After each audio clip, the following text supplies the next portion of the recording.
Journalism!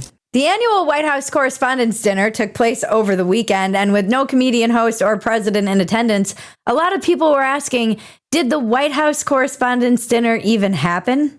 This year, it was just called dinner. Just a bunch of journalists smelling each other's farts.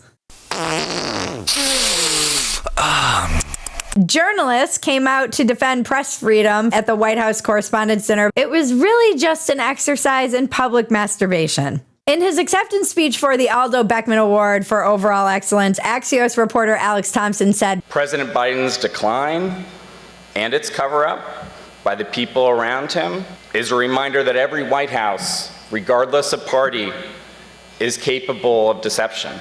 But being truth tellers also means telling the truth about ourselves. We, myself included, missed a lot of this story, and some people trust us less because of it.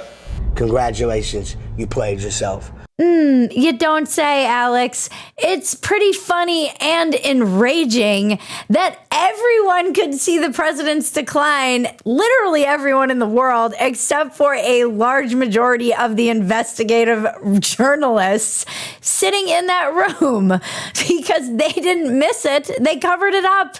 It's truly one of the greatest scandals of American history, and no one will be held accountable. In fact, they're making money off uncovering it now, writing books and patting each other on the back and giving each other awards. This is all they have left, truly, because they've completely lost the trust and respect of most Americans. They don't care about getting our trust back either. These journalists and organizations care that they lost our trust, and then with it, they lost their power to manipulate, their power to brainwash, their power to push their propaganda. That's what they want back. They only care about our trust insofar as it's getting the power back. And it's also why they're all suddenly obsessed with starting a podcast and getting in that podcast game that the right-wing media ecosystem has taken over.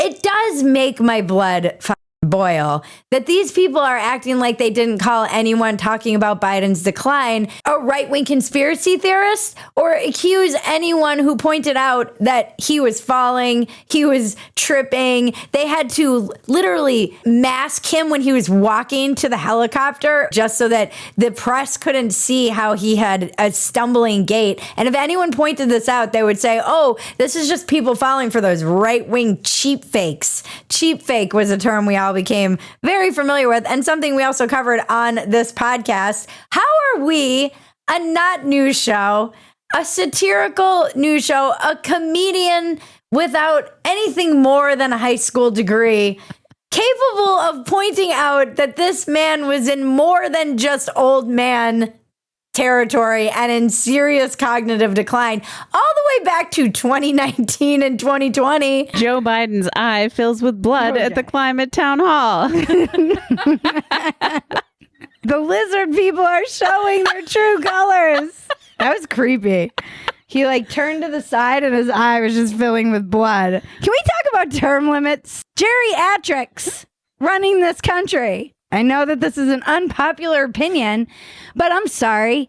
If your brain is going to pudding and you can't remember where you are or what you're talking about and your eyes are filling with blood on stage, maybe you should just retire and sit it out. I don't want these olds running the country.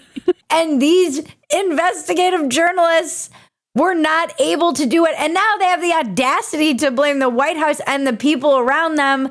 The people around them were you. It was you guys. Yeah, well, that's just like your opinion, man.